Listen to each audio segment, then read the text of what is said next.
Uh, Hello everyone. My name's Alejandro Guerrero. I'm currently 10th grader, sorry, at North Broward Prep.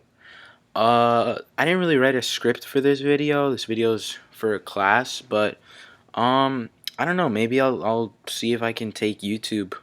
I don't know, in a direction that I don't know. Maybe I'll make videos in the future or something like that. I don't know. Become famous. Well, anyway, so today I'm gonna be showing you my journey to success. Um, then let's get started. Nothing much to say. Oh, my journey to success. It's my name. Fencing is about as close as I'll ever get to having a girlfriend, by Alejandro Guerrero. Top 10 quotes right there. This one. So I'll explain this in a bit, but just keep it in mind. And here's me, with my girlfriend, fencing. Hottest couple of 2010. Let's get it. My beginnings. My introduction to fencing was actually right here in the middle school cafeteria. My fencing coach, Mitch Berliner, hosted a demo. It was just basically a couple other fencers at that time for the high school varsity team. They'd just come to the cafeteria and they would fence in front of us, and I was like, "Hey, that's pretty freaking cool, man!" And they would just that was it. It's just a demo. And then 3 years later, it turns out I'm the one that's doing the demo, which I thought was pretty cool, but it was also pretty nerve wracking because I had to stand up in front of the whole grade and fence. And that's just it was nerve wracking to say the least. And here's my picture. It's a bit dark, but these are Batman's beginnings. Batman's my favorite superhero.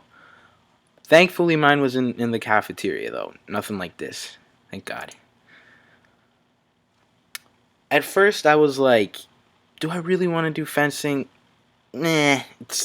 I guess I was just lazy at the beginning. I mean, sure, you get to hit people, but there's science and logic and thinking behind it. It's not just, oh well, I'm gonna go forward and just hit them. Other people actually think, and it's harder when you get to a competitive level because there's some fences that they're just so smart they'll outsmart you, and you'll just lose like that in the blink of an eye. I didn't really have the concept of responsibility or commitment in sixth grade, so I would honestly just rather be playing video games or sleeping or both. And I would constantly get yelled at in practices. My coach, his face would turn red. I would just talk the whole class, you know.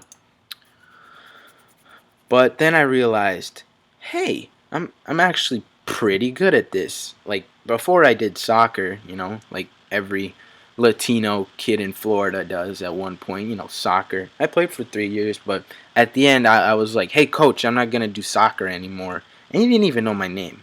So I was like, okay, dude. I actually did swimming, diving, like where you jump off a board and into a pool, and even baseball before I found fencing. But I finally decided it's time to stop moving around. So I just said, this was it. This is what I was meant to do. And it also coincided with me maturing. I started to be able to take my responsibilities on better as a seventh grader, and now I was going into eighth grade, so my schedule was crazy. It was insane. I'd have to go to practices 4 or 5 times a week. Here it says from 5 to 8. I mean, I know it doesn't seem like much, but 5 to 8, I'd get out of school at around 4, so that's like an hour to do homework. Sometimes I'd even stay until 9 because I might have a private lesson or something like that. So then I'd have to work from either 8 until 10 to do all my homework, my projects, stuff like that. I'd often miss out on weekends because I'd have practice, but it was relatively early, so not much there. But obviously, with the sacrifice comes reward. I started getting better, started finishing better in tournaments, stuff like that. Um, and then I started traveling like across the United States. Started going up the rankings, stuff like that. And these events, they take like a minimum of 3 hours. Like if you're the worst, you're gonna be there a minimum of 3 hours because it takes forever. And then the max is like 6 to 7 hours. It's crazy. Uh, I usually have like 8 to 10 competitions a year, and then just for a shiny gold medal, but only one person gets that.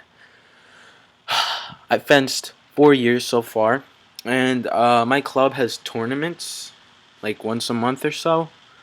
And like at the beginning, I'd be like sixth or seventh.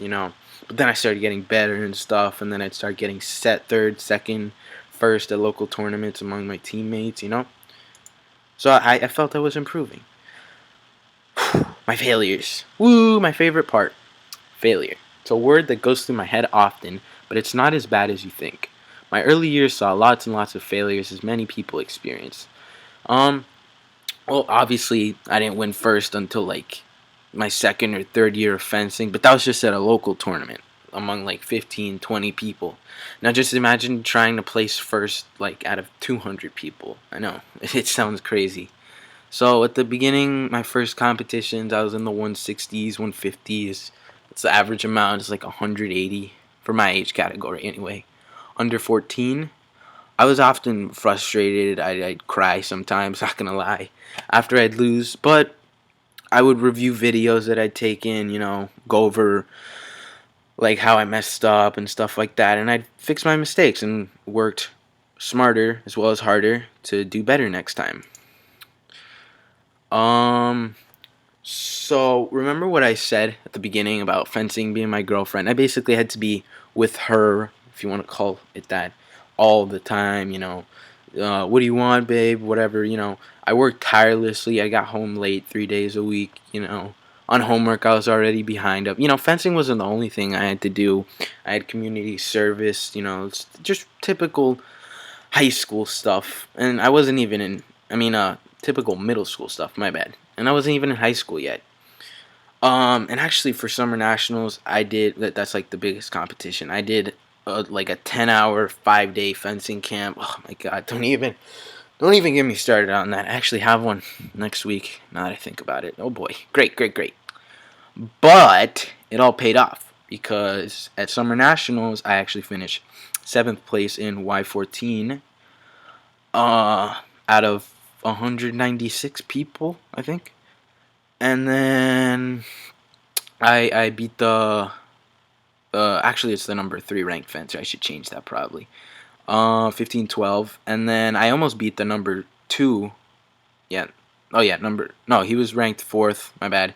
And then I lost to the 3rd ranked guy. I'm ranked 15 right now, so just keep that in mind. Not to mention, it was my first medal at a national competition, the biggest one out of the year, out of 200 competitors. Yeah, I could finally die happy. But wait, there's more. Yep, more reading. This was where I won my medal, and it was my first medal, actually. After 3 years of competing nationally, my first medal at the biggest tournament, pretty good. And then, that was after like 6 hours of fencing and winning, nonstop, until I lost, of course. I was dead. I didn't want to fence anymore. I was so tired. Ugh, yeah. But I remembered that I had an event the next day. So I had to get up at 10, stretch, warm up. 150 competitors in Division 2 men's saber. That's my event.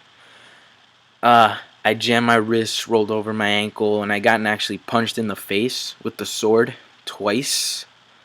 But I thought, hey, second medal wouldn't be too bad. So after 7 hours, I won 15-14 to secure my place among the top 4. My semifinal bout, I just couldn't anymore. My legs weren't working. My brain was turned to mush. I was done, basically. I was just tired. But that's not an excuse. I know I could have done better. But hey, 2 medals in 2 days at the biggest tournament of the year. My hard work finally paid off. And this is the video. See, that's me. It's in slow motion. So it's 14-14. And then, boom. And then, bah, bah. And I got him. See, because I jumped and I reached out and I hit him in the face. And then I won and I took his medal. Let's get it. So that's me. It's my 3rd place medal. It's my 7th place. This was the kid that beat me in the semifinals, and this is my coach.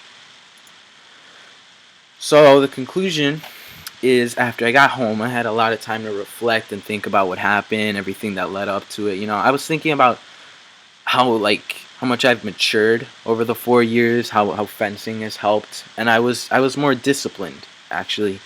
And it's better to be disciplined at an early age. I know 15 doesn't sound early, but I still got my whole life ahead of me.